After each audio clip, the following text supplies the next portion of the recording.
Ассаламу алейкум, урматтуу мекендештер, урматтуу достор. Биринчиден Курбан айтыңыздар маарек болсун. Өлкөбүздө дайым тынчтык болсун, аманчылык болсун. Ар дайым жакшылыкта, эсенчиликте көрүшөлү. Чынында мен акыркы 5 жыл, тагыраак айтсам ушул 5 жыл коомчулук менен байланышпай кеттим. Анын бир нече себептери бар. Аны шашпай түшүндүрүп берем. Азыр мына мен кыска бир кайрылуу жасап коеюн деп чечтим. Анын бир эки себеби бар. Анын биринчиси мына жакында эле социалдык түйүндөрдө Ахматбек Келдибеков президенттикке коет. Анан бизди ошол Ахматбек Келдибековдун президенттигин колдойт дегендей пост жарыяланыптыр. Бул жалган. Мен Ахматбек Келдибековду колдомок турсун, аны көрбөгөнүмө 3 жыл болду.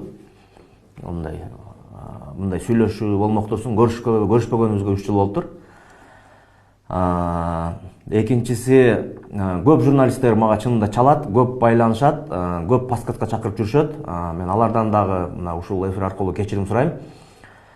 Буюрса, мындан кийин биз өзүбүздүн баракчаларыбызды активдештирип, эл менен кайра байланышта бололу деп чечтик. Анан экинчи маселе боюнча, менден мына ушул 75-чилердин иши боюнча мындай көп журналисттер, карапайым катардагы адамдар дагы көп сурайт. Эми биз баягы саясатчы болгон үчүн бизден саясий оюбузга адамдар көп кызыгат экен. Бул иш боюнча мен билишимче тергөө бүттү. Азыр сотко өтүп, сот иштери уланып жатат. Мен мына жакында эле ушул 1-май сотундагы сот процессине келген Шакиевтердин сүйлөгөнүн угуп калдым. Алар биз билген эмеспиз, көргөн эмеспиз деп ууру өлгөнчө уурдап, тойгончо уурдап, өлгөнчө карганат деп коет эмеспи? Анысыңар мындай эми мындай катардагы жогорку кеңештин кароолчусу болсо бир жөндө, мен билген жокмун, көрбөдүм деп айтып койгонгочу. Анан жогорку кеңештин төрагасы болуп туруп эми уят эмеспи ошентип айтканычы. Мен ооба көргөм, уюштургам, ишке ашпай калды, кечирип койгула, мен күнөөлүүмүн деп эле айтып койсом болот эми буягычы. Кылгандан кийин саясатчы жоопкерчиликти ала билиш керек. Анан эми түрмөгө кирбеген эч ким калган жок го, баарыбыз бирден кирип чыктык. Эми буларда да кезек, шашпай кирип чыккыла дегендейчи. Анан булар эми чынында катты алды да, алганы чын. Анан ошондой эле мындай мыйзамдуу болсо, анан эмнеге мандатыңды тапшырдың десе, мен мамлекеттин стабилдүүлүгү үчүн тапшырдым деп коюптур. Эми бул жагы мындай эки ача сөз болуп калып атпайбы? Эгерде мамлекеттин стабилдүүлүгүн каалаган адам ошол катты алып, ошол интриганы уюштурмак беле. Анысы аз келгенси ал Зулушуп жетектеген комитетке өткөрүп берип коюптур. Анан эми анысы дагы азыр эми сот чечет дегенге өтүп алыптыр. Эми ал деле билген да, жок. Жогорку башкы прокурор болгон киши эмеспи алчы, кантсе дагы мыйзамды жакшы билген киши. Жок, мыйзам боюнча мен комитетке ала албайт экенмин, силер биринчи конституциялык сотко арыздангыла, анан ошол жактан карап көрөлү, ошолор чечсин деп койсо болмок да. Анан эми ишке ашпай калгандан кийин жок деп.